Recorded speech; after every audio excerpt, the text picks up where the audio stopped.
Hey everyone, welcome back to Engelbard. In my last video, I did the unthinkable. I made a tiny little mistake. I said that Arcade Strider was released in 1990 instead of 1989, even though I know it was released in 1989 down to the very core of my being.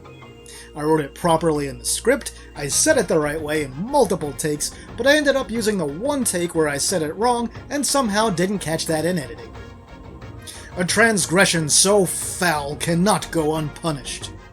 But what sort of punishment would fit such a heinous crime? Aside from wearing my famous plaid apology shirt. I knew there was only one thing I could do. I would have to play through the entire Amiga version of Strider from start to finish and show you the entire game. Amiga Strider is a game that's so bad that even Atari 2600 ET is like, damn, that's a bad game. Strider was brought over to the Amiga by a small little developer in the UK known as Tiertex. Ugh. Tiertex is mostly famous for taking great arcade games and turning them into terrible computer games for the Western market, primarily in Europe, during the late 80s and early 90s. Tiertex developed Strider for publisher US Gold, who released the Amiga port in 1989, the same year that the arcade version had come out. 1989! If you're not familiar with the Amiga, here, look at a few of its games while I very quickly tell you just a little bit about the computer. The Amiga is a 16-bit computer that originally came out in 1985. It's powered by a Motorola 68000, just like Capcom's CPS-1 board and the Sega Genesis. The Amiga's CPU is a bit slower than the one in those systems, though. The computer is also loaded with custom chips, so a spec comparison here wouldn't really make sense. The most common graphics mode could display 32 colors simultaneously out of a palette of 4096 colors at a resolution of 320 by 200 on NTSC. Its sprite functionality is weird and limited, so games often used blobs or blitter objects, either instead of or in conjunction with sprites. It has 4-channel sample-based audio with a hard split between 2 left and 2 right channels. Although it was capable of using multi-button controllers, most games were designed for a single-button Atari 2600-style joystick. One of those most games is Strider. In Strider, the button swings your sword. Up jumps, diagonally up flips, and diagonally down and forward slides. If that sounds like shit, it's only because it is. For this video, I'm just playing Amiga Strider straight through with no edits, so you'll see a couple of deaths. Loading times are reduced because I sped up drive emulation, because good f*** I didn't want to spend a second longer with this game than absolutely necessary. So, some of those Amiga games looked pretty nice, didn't they? I bet you can't wait to see just how good of a job Tiertex did with the Amiga version of Strider. Well, wait no more and see it now! Alright, I'm gonna do something I rarely ever do in a video, and just wing it for the commentary here. It's not carefully written, it's not written at all. So if it's terrible, that's because I'm no good on the fly. So here we begin our carnival of garbage. Look at this. The game takes place in a tiny little window with a gigantic UI on the bottom. We've got absolutely no backgrounds. I mean, not even is there no parallax. There's pretty much nothing drawn in the background. Most of it is just black. You can see right away how much slower this game is and how much fewer enemies there are. And the satellite thing in this one that you get just circles around you. It doesn't ever walk on the ground or do anything on its own. See, we're missing a slew of drones and enemies and power-ups there. And for the guns on this part, you can't even walk past them and attack them. You've got to jump over them, and then you have to jump onto this thing while the spikes below do that, because you will get hit by the spikes in this version of the game if you don't jump over them instead. And look how slow we fall to the bottom here. And for this guy, you just gotta jump over him right at the beginning, Get him into the corner and then do this until he's dead. And then we have some very slow fire falling down. Look at that.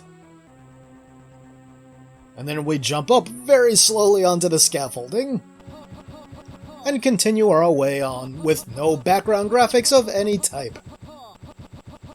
You can see we're missing a bunch of enemies, including those walker things that fire the missiles. Oh, and as you can tell, the music doesn't change. In this section, the music stopped, and suddenly there's some extra sound effects. Here we get to see the wonky collision detection at work, where it's just randomly not damaging this thing as I hit it.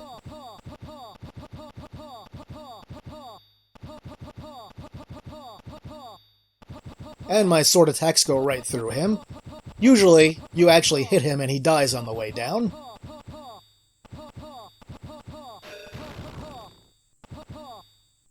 And here's the terrible, slow, awkward sliding animation. And if speed is your thing, check this out. Wow. If you know it's going to have this kind of performance, why would you even put that into the game? And you cannot fight this enemy like you would in the better versions of Strider, and the developers knew that. So they added this little section onto the top with a long sword. And now you can also go and just stand right here and swing your sword at him until he dies. And you don't have to worry about him hitting you. The collision detection is so terrible, you're in absolutely no danger if you just stand right there. And there we are. That's the first level of Amiga Strider in the books. Now we've got our cutscenes between levels. It's nice that they included them, but they're unskippable and they're slow. Also, did you notice they now refer to the Master as the Lord? Is that better? I don't know, both of them are pretty bad.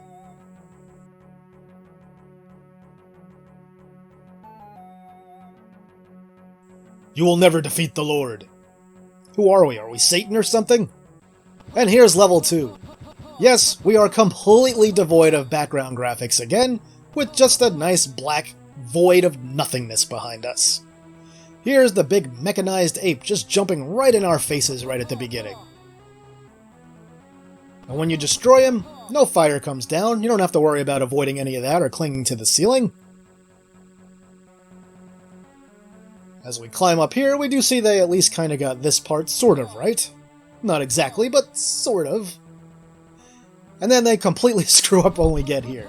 As slow as this game is, they decided to put in lightning-fast moving platforms on this section.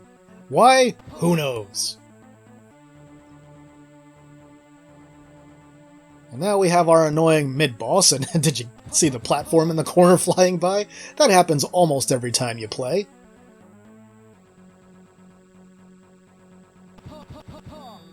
And now here's the hill run. How does it look? It's not a hill run anymore. No, now you have to awkwardly walk slowly a few steps at a time until you see a mine, and then jump over it. You can destroy it if you want, but you don't have to. I did because, why not? There was nothing else to do while I was falling super slowly. And then we'll jump across to the cool place with all the plasma and the silhouettes and the lightning strikes and everything. Except they took out all the cool effects like the plasma and the lightning strikes and the silhouettes and everything. Yep, now you just jump up here and kind of kill these guys slowly. If I were to bother going to the left here, you'd see that they didn't even include the free guy power-up where it should be. And then we get to the floating platforms here, and they don't move and they don't animate, they just kind of sit there waiting for you to climb up them. You can see that thing did not hit me. And hilariously, you can just jump straight up all the way, and you don't have to navigate these things with any difficulty. You will just cling to the top section and can defeat the bosses immediately. And you cannot move on and complete the level until you destroy all the enemies up here. You've got to take out this gun, you've got to take out the women martial artists jumping around, and you've got to take out the guy in the cockpit. Then you walk into the cockpit, then the level ends. So here's our next cutscene. So I bet you're really anxious to see just what they did with the battleship Belog and how level 3 looks in the Amiga version of Strider.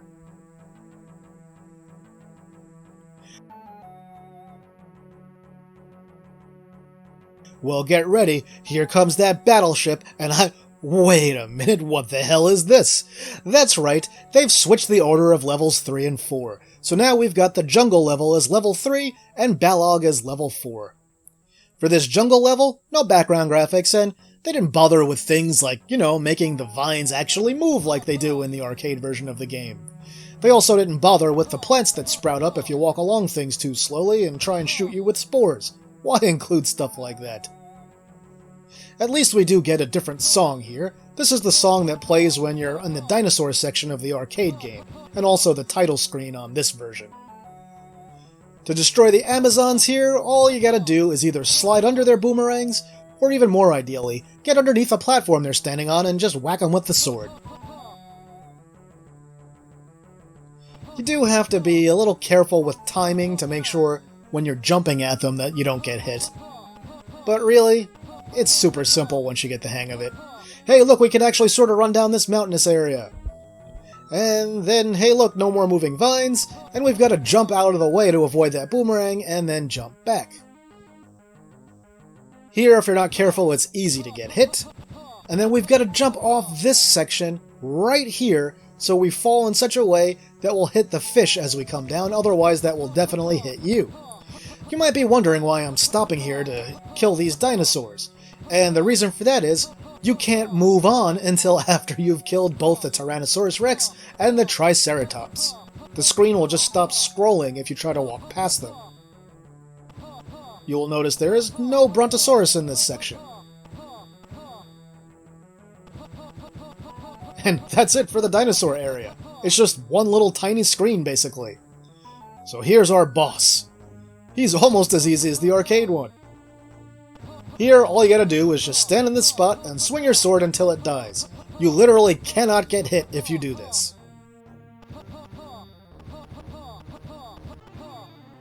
And there's the end of level 3, which, should have been level 4.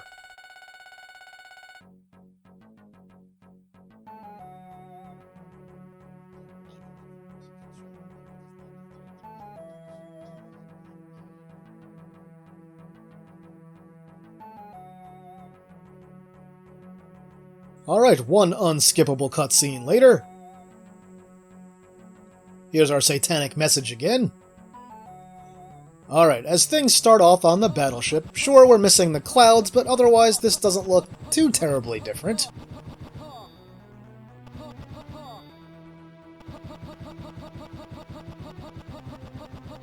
So far, still not terrible, except for how slow and tiny everything is, of course. And now, hey, look, it's those enemies. Instead of coming at you in waves like they do in the arcade version and following weird snaky patterns, they just kind of bob up and down a little bit.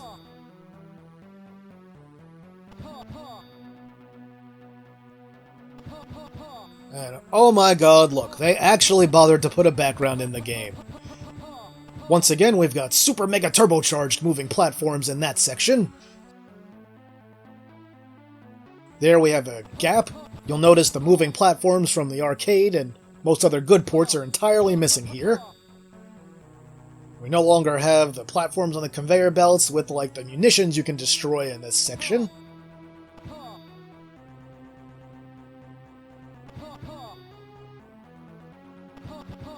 As you can see, we navigate this one much differently than we do in the arcade or Genesis or even the PC Engine versions. So I bet you can't wait to see how it looks when the walls come in to crush you. Well, the walls don't come in to crush you. Nope, you can just go for a casual, leisurely stroll up the wall. Notice those sort of walker-style enemies no longer shoot missiles or chains at you, they just shoot a few regular bullets. You'll notice they cut out a huge section of this level right here, so let's see what the anti-gravity looks like. There's no anti-gravity. That's right, they took out one of the coolest parts of the game. You just go for another casual stroll across here. You don't have to worry about getting hit, because if you just keep sliding like this, nothing can touch you. They also took out the sort of mine-like enemies that move up and down in that section. So now we're falling down to the core satellite thing in the ship. Yeah, there's a mandatory hit that you can't avoid. Sometimes it whips you around. Sometimes it leaves you totally alone. What are the rules? Doesn't look like there are any. I have had times where I fought this boss where it never whipped me around at all and I just had to jump up and attack it from the bottom. There are other times I fought it where it just constantly circled me and never let go. After you destroy that, we're missing the entire escape section of the level where fire follows us to the end of the ship. And the boss is just kind of standing there waiting for us to kill him. He's not on a moving platform or anything. Here's our final cutscene.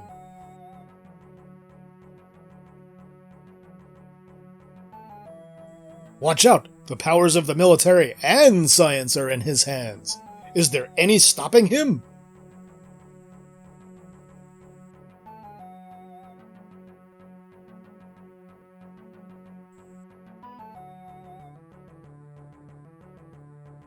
Here we are in the game's final level. Now I'm going to give you a spoiler alert and let you know that I did in fact die in this section, so we'll be getting a look at it again shortly.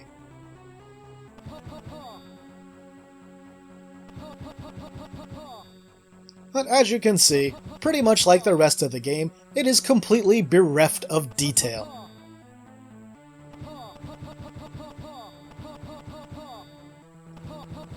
I did not mean to climb up over there, it just sort of did that all on its own. And that'll happen with the controls in this game. They're not good. Speaking of the controls not being good, when you see me constantly swinging the sword, especially when I'm fighting larger enemies or boss characters, and it just seems like I stop swinging the sword in the middle of that, I'm not stopping. I keep pressing the button. Every once in a while, the game just decides to completely ignore your button presses.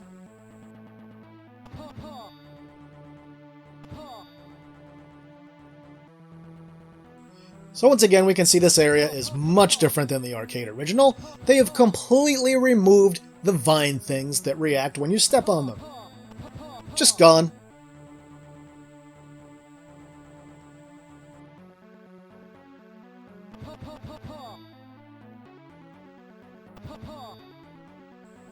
Now we get into this area's cool anti-gravity section, which can be incredibly difficult in the arcade and Genesis versions.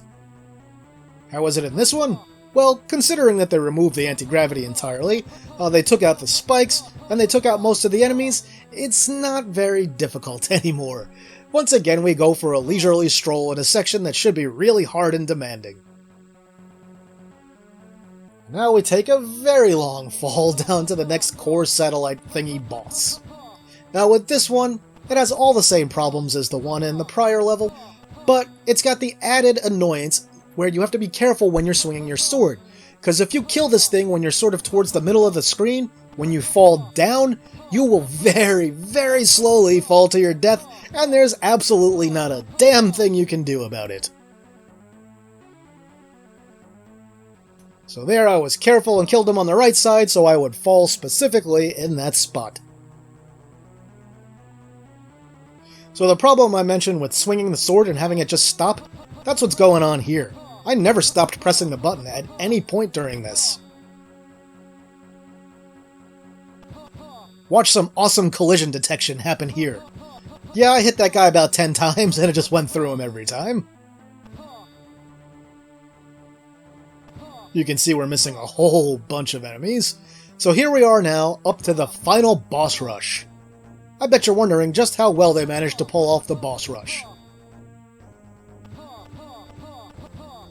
Well, so far we're missing the dinosaur that's supposed to be here, the Tyrannosaurus Rex. So let's move on and... oh my god, what is this? That's right, after you kill the giant mechanized ape, the game just ends. There's nothing else. You never actually fight the boss in this game. And Tiertex knew that this was lazy garbage, so they even made the ending tell you that this game is a simulation of the real experience. And no, this isn't one of those things where if you play through it again, that you'll get a different ending. If you play through it again, you get the same exact ending, no matter how many times you go through it. And thus ends my playthrough of Amiga Strider. Ugh. Trying to get the stench of Amiga Strider off of me. Ugh, disgusting. So it may not be clear to you from this video just how bad Amiga Strider actually is, because you got to watch a pretty efficient playthrough of it. If you're just starting this game and have never touched it before, you'll probably find that you die an awful lot from super cheap hits and falling off of things that you didn't realize and you shouldn't have fallen off of. But on the other hand, you've already seen the ending. I played through this terrible game so that you don't have to. You're welcome, YouTube. You're welcome. Have you ever subjected yourself to the Amiga version of Strider? Was this your first time seeing it? I'd love to hear your thoughts on this version of Strider in the comments. On that note, that brings this video to a close, my retro gaming friends. If you enjoyed the video, please toss it a like and share it. If you haven't yet, please subscribe to the channel and hit that notification bell so you'll know as soon as more retro gaming goodness is available. With that, I'll say thanks for watching, and see me later.